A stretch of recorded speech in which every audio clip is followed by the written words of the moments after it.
Hello sir, welcome to social post. Thank you Nihal. Sir, ఇప్పుడు నా friend దగ్గర ఒక 10 లక్షలు ఉన్నాయి. సో వాడు ఇంటి దగ్గర ఊరవతల ఒక అగ్రికల్చర్ ల్యాండ్ ఒకటి తీసుకోవాలనుకుంటున్నాడు. ఒక ఆప్షన్. సెకండ్ ఆప్షన్ అంటే అదే కొంచెం సిటీ కొంచెం దగ్గరలో ఓపెన్ ప్లాట్స్ ఉంటాయి, వెంచర్స్ చేస్తారు. ఈ రెండు తీసుకోవాలనుకుంటున్నాడు. మూడో ఆప్షన్ ఒకటి ఉంది, మ్యూచువల్ ఫండ్స్లో పెట్టాలనుకుంటున్నాడు. కానీ ఇప్పుడున్న మ్యూచువల్ ఫండ్ సిచ్యువేషన్ మనం చూసుకున్నట్లయితే మొత్తం నెగిటివ్లో ఉంది.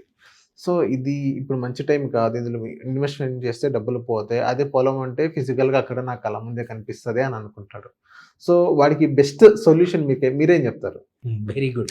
బెస్ట్ సొల్యూషన్ అనగా మీకేమనిపిస్తుంది చెప్పండి. మంచి డైలమా ఉన్న క్వశ్చన్. సో ఇక్కడ one thing for sure important ఏంటంటే, మీ ఫ్రెండ్ ఇన్వెస్ట్మెంట్ చేద్దాం అనుకుంటున్నాడా, అది కూడా ఎన్ని సంవత్సరాలకు ఇన్వెస్ట్ చేద్దాం ఇన్వెస్ట్మెంటే. సో అక్కడ కూడా ఏంటంటే, ఇఫ్ లిక్విడిటీ కావాలి, చాలా మటుకు ఏంటంటే మనం ల్యాండ్లు కొనేస్తాం. సో అడ్వాంటేజెస్ చెప్తాను బిఫోర్ ఏది బెస్ట్ అనే కన్నా. సో ల్యాండ్లో అడ్వాంటేజ్ మీరు చెప్పింది నిజమే, కళ్ళ ముందు కనబడుతుంది. So sense of ownership, pride ఉంటుంది. అరే నాకు ఒక 10 గుంటల పొలం ఉందనో లేకపోతే ఇంత ప్లాట్ ఉందనేది ఒక తృప్తి ఉంటుంది. ఓకే, అదొకటి ఫిజికల్ సాటిస్ఫాక్షన్, ఫిజికల్ యాసెట్ కాబట్టి. సెకండ్ థింగ్ ఏంటంటే, కొద్దిమందికి ఏంటంటే ఊళ్ళల్లో జనాల్లో ఏంటంటే అదొక స్టేటస్ సింబల్. వీడు సంపాదిస్తున్నాడు, పొలం కొన్నాడు, ల్యాండ్ కొన్నాడు అనేది ఒక స్టేటస్ సింబల్. ఈ రెండు మీకు అటువైపు. బట్ డిసడ్వాంటేజెస్ మేజర్గా ఏంటంటే, అవసరానికి అమ్మకానికి దొరకవు. మోస్ట్ ఆఫ్ ద టైం వీటిలో పేరుకు బాగా ఉంటుంది. ఒకటి, అప్రిసియేషన్ సఫిషియెంట్గా ఉండకపోవచ్చు గోయింగ్ ఫార్వర్డ్. సెకండ్, అన్నిటికన్నా ఇంపార్టెంట్, లిక్విడిటీ ప్రాబ్లం. సో చాలా మటుకు ఏమవుతుంది, మనకు కావాల్సినప్పుడు ఒక 2 లక్షలు అవసరం వస్తే మళ్ళీ ఎవరైనా అప్పడుకోవాలి, కానీ ఈ ల్యాండ్ నుంచి ఏం డబ్బులు రావు. ఓకే, అదొక మేజర్ ఇష్యూ. థర్డ్, హోల్డింగ్ చేస్తే ఎటువంటి రెగ్యులర్ ఇన్కమ్ లాంటిది కానీ విత్డ్రాల్ చేసుకుందాం అన్నప్పుడు కానీ మీకు ఎటువంటి రాదు. ఫోర్త్ ఇంపార్టెంట్ థింగ్ ఏంటంటే, నీకు మంచి ప్రైజ్, నువ్వు ఏదైనా పర్పస్ కానీ ఏదైనా సాల్వ్ చేద్దాము దీన్ని ఏదైనా ఓవర్ డ్రాఫ్ట్కి పెట్టుకుందామన్నా అంత ఈజీ కాదు. ఓకే, సో ఇలాంటప్పుడు ఏంటంటే, నీకు యాసెట్స్ పెట్టుకుని కూడా నువ్వు అప్పులు చేయాల్సి వస్తుంది, స్ట్రగుల్ చేయాల్సి వస్తుంది, వేరే వాళ్ళని అడుక్కోవాల్సి వస్తుంది, టయానికి ఎవరైనా అప్పు తీసుకోవాల్సి వస్తుంది. అండ్ ఇది ఫాల్స్ సెన్స్ ఆఫ్ ప్రైడ్ తప్పించి నిజంగా ఒక యాసెట్కి ఉండాల్సిన మంచి లక్షణాలు ఈ వీటిలలో మోస్ట్ ఆఫ్ ద టైం ఉండవు. Now coming back to mutual funds. Mutual ఫండ్స్లో అడ్వాంటేజ్ ఏంటి, నీ 10 లక్షలు పెడతావు. ఇప్పుడు యాక్చువల్లీ మీరు అడిగిన క్వశ్చన్లో ఇప్పుడు మార్కెట్ పడిపోయిందన్నాం. లాస్ట్ 18 months నుంచి రిటర్న్స్ రాలేదన్నా. ఎస్, రాలేదు.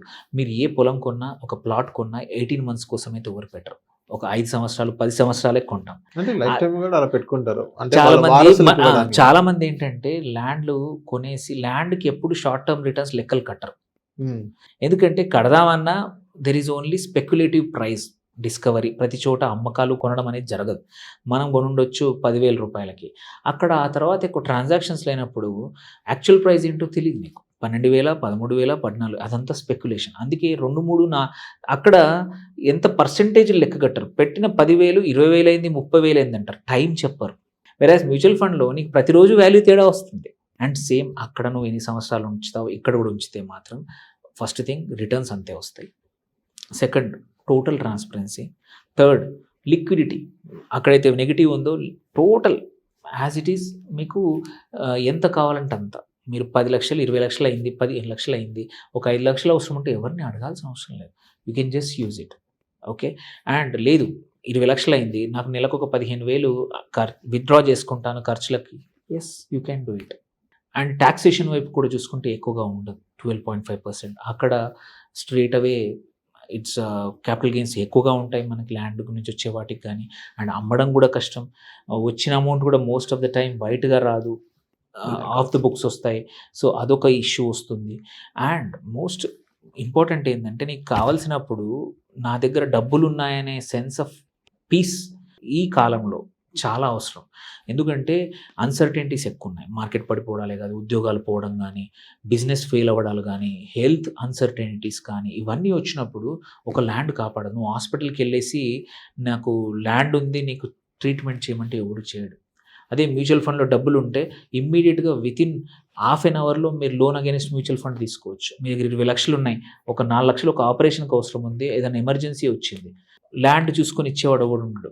ఎందుకంటే వాల్యూ తెలియదు, దానికి ఎంక్వైరీ కావాలంటాడు, 100 రేట్లు అంటాడు. మ్యూచువల్ ఫండ్స్ అలా కాదే. మీరు జస్ట్ ఒక యాప్లో మీ పాన్ కార్డు, మీ పోర్ట్ఫోలియో అప్లోడ్ చేస్తే 2 అవర్స్లో మీ డబ్బులు ఉంటాయి.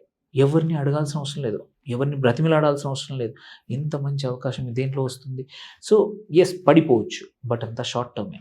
మీరు కోవిడ్ టైంలో 50-60% పడిపోయాయి పోర్ట్ఫోలియోస్, బట్ తర్వాత సో ఈ 18 months is an opportunity to enter. Actually మీ 10 లక్షలు పెడితే ఇప్పుడు ఎక్కువ నంబర్ ఆఫ్ యూనిట్స్ వస్తాయి మీ ఫోలియోలో. ఏ స్కీమ్ అయినా సరే ఫోలియోలో యూనిట్స్ ఎక్కువ వస్తాయి. సో క్విక్ రికవరీ ఉంటుంది. మీరు పెట్టిన అమౌంట్ 10 లక్షలు నెక్స్ట్ ఇయర్ వరకు 12, 13, 14 లక్షలు అయినా సరే I will not be surprise, which is not possible there. అయినప్పుడు ఇందులోంచి విత్డ్రా చేసుకోండి, మిగిలిన అట్లాగే కంటిన్యూ చేయండి. ఆ స్కోప్ అక్కడ లేదు. మీరు 100 గజాలు 200 గజాలు కొంటే అది అలాగే ఉంచుకోవాల్సిందే, 10 గజాలు అమ్మలేరు. కానీ ఇక్కడ రిస్క్ కూడా అలాగే ఉండేది కదా సార్. బట్ రిస్క్ ఉన్న అక్కడ ఇక్కడ సేమ్ టైం ఇన్వెస్ట్ చేస్తే ఇదే బెటర్. అక్కడ ఎవరు కూడా ఇక్కడ రిస్క్ ఎందుకంటే ఓన్లీ పర్సెప్షన్. ఇక్కడ తేడా ఏంటంటే నీకు యాప్లో నంబర్ కనబడుతుంది. సపోజ్ నేను 10 లక్షలు పెట్టింది వాళ్ళ 990 కనబడితే భయం వేస్తుంది. అది మార్కెట్లో ల్యాండ్ రేట్ పడిపోయిన వాడికి తెలియదే, నువ్వు అమ్మేప్పుడు తప్ప తెలియదు. ఇది కూడా అమ్మేప్పుడు మాత్రమే నోషనల్ అంటే వాల్యూ అనేది అర్థం చేసుకోకుండా అందరూ ఇబ్బంది పడుతూ ఉంటారు. అరే ఇంత పడిపోయింది. అసలు నీకు డబ్బులు అవసరం లేదే, నువ్వు ఇన్వెస్ట్ చేసావు 3 సంవత్సరాలు 4 సంవత్సరాలు డబ్బులు అవసరం లేదు. What is the point? Actually యాప్లు అనేది ట్రాన్స్పరెన్సీ పెంచుంటాయి, కానీ దానివల్ల మనకు నెత్తి నొప్పులు ఎక్కువ వచ్చాయి. సో మనం రోజు చూస్తూ ఉంటాం కాబట్టి మనకి వరి ఎక్కువ అవుతుంది. సో నేను యాక్చువల్లీ నా ఇన్వెస్టర్స్కి ఎవరికైనా కోచ్ చేసేది మార్కెట్ వాల్యూ ఎంత ఉండని పర్లేదు, 3-6 నెలలకు ఒకసారి చూసుకోండి. ఇది పెట్టి ఇన్వెస్ట్ చేసి మర్చిపోవాల్సిందే. మనము చాలా మటుకు మామిడి మొక్కలు పెడతాం, 3 సంవత్సరాలకు కాయలు వస్తాయి. అంతవరకు చెట్టు పెరుగుతుంది, కనబడుతుంది, పూత వస్తుందా సంబంధంలా. సో సేమ్ వే ఇక్కడ కూడా అంతే. You invest. ల్యాండ్ రేట్ కూడా మనం కొనేస్తాం, ఎక్కడో ఊరవతల కొంటామండి. అంటిల్ అక్కడ డెవలప్ అవ్వడానికో ఏదైనా రోడ్డు లేకపోతే ఏదైనా ఆఫీస్లో ఏమైనా వచ్చేంత వరకు అది పెరగదు. సేమ్ ఇక్కడ కూడా అలాగే అనుకోండి, పెరిగినా కానీ పట్టించుకోవద్దు. ఇన్వెస్ట్ చేయండి. Invest is something 3-4 years 5 years పెట్టేది. మ్యూచువల్ ఫండ్ని ఇన్వెస్ట్మెంట్ లాగా చూసే వాళ్ళు ఎవరు నష్టపోరు. మ్యూచువల్ ఫండ్ని షార్ట్ టర్మ్ క్విక్ మేకింగ్ అనుకుంటే నో, యూ కెనాట్. స్టాక్స్లో సెలెక్టివ్ స్టాక్స్తో మనం ఒక 2-3తో చేసుకొని క్విక్ మేకింగ్ అంటే పాసిబిలిటీ ఉంది. But mutual fund is a diversified portfolio. Compulsory ఇట్లాంటి ల్యాండ్ ప్లాట్ కన్నా కూడా mutual funds are much better if it is for 3-4 years still. And ఈ టైంలో ఇంకా better because markets are fallen.